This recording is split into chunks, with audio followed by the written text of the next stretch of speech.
Hi, I'm Sam from Hope. We're here with Tredz and we're going to show you some tips on fitting and setting up your new brake. Okay, so the first tip is when we're bleeding a rear brake, what we want to do is remove the caliper from the frame to create a downward path from the master cylinder all the way down to the caliper. Okay, so we'll remove the rear caliper, undo the mounting bolts, and then we're going to drop the caliper down like this. And we can see now we've got a much better run down through here. We've also got the bleed nipple to the top of the caliper, which is important to make sure we get all the air out of the caliper. So then we can put a spanner on here, connect our bleed line, our waste hose, and there we go. Set up nicely for bleeding a rear brake like that now. Okay, so we've got our caliper in a good position for bleeding and we've flushed some fluid through the system.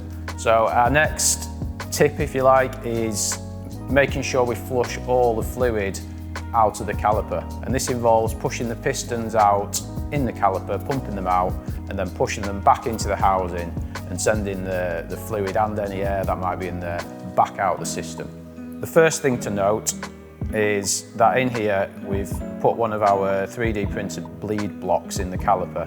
So this is ideal to use. You could also use some old pads, but the important thing is that the bleed block doesn't fill the entire caliper slot and there is some room left, which is going to allow us to move the pistons from side to side. So what we need to do is we're going to push the pistons back on one side of the caliper, and then we're going to hold it to one side. We're going to pump the lever. This is with the bleed nipple closed, and you should see that the pistons on the other side come all the way out. And then what we're going to do is we're going to push these pistons back into the caliper housing, which is going to force everything behind the pistons back out and make sure there's no air behind. So if we open the bleed nipple, we can then leave it behind here. We can push those all the way back, close the bleed nipple again, and just repeat it on the other side. And if your brake was feeling a little bit spongy before that, that should have really sorted it out and cleared any air out of there, and you should have a good bite point now. So we've finished bleeding the brake now, and we've got a really nice bite point on our brake, so we're happy. We're going to close up the system now, but the next tip is before you close up the system, you must make sure the caliper pistons are pushed fully back into the housing of the caliper.